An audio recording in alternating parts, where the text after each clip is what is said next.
তারেক রহমান, যিনি দীর্ঘ ১৮ বছর দেশের বাইরে থেকেও লক্ষ মানুষের হৃদয় দখল করে রেখেছেন। তারেক রহমান জন্মগ্রহণ করেন ১৯৬৭ সালের ২০ নভেম্বর ঢাকায়। তিনি ছিলেন স্বাধীনতার মহানায়ক শহীদ প্রেসিডেন্ট জিয়াউর রহমান ও সাবেক প্রধানমন্ত্রী বেগম খালেদা জিয়ার বড় ছেলে। এসএসসি পাশ করেন রেসিডেন্সিয়াল মডেল কলেজ থেকে, এইচএসসি করেন আদমজী ক্যান্টনমেন্ট কলেজ থেকে এবং পরে তিনি ঢাকা বিশ্ববিদ্যালয়ে পড়াশোনা শুরু করেছিলেন। ১৯৮৮ সালে বগুড়া থেকে রাজনীতিতে প্রবেশ করেন তারেক রহমান। ২০০২ সালে বিএনপির সিনিয়র যুগ্ম মহাসচিব হিসেবে দায়িত্ব গ্রহণ করেন।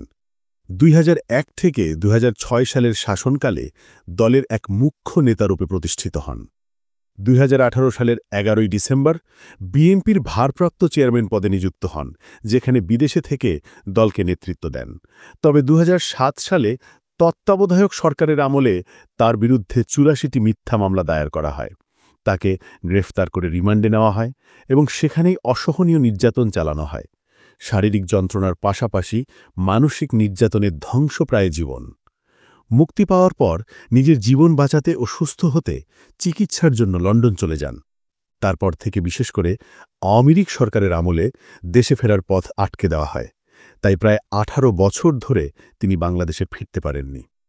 তবু দেশের বাইরে থেকে তিনি শতাধিক ভিডিও কনফারেন্স ও ভার্চুয়াল মিটিংয়ের মাধ্যমে বিএনপিকে শক্তিশালী করে রেখেছেন। নিজের স্বাচ্ছন্দ্য, পরিবার, স্বাধীনতা সবকিছু ত্যাগ করে দলের জন্য জীবন উৎসর্গ করেছেন। এই নেতা যে শুধু ক্ষমতা নয়, একনিষ্ঠতা, ত্যাগ আর আদর্শে রাজনীতিকে এগিয়ে নিয়ে যাচ্ছেন। তারেক রহমানের গল্প আজও শেষ হয়নি, বরং নতুন অধ্যায়ের সূচনা হয়েছে। ভিডিওটি ভালো লেগে থাকলে অনুগ্রহ করে চ্যানেলটি সাবস্ক্রাইব করুন।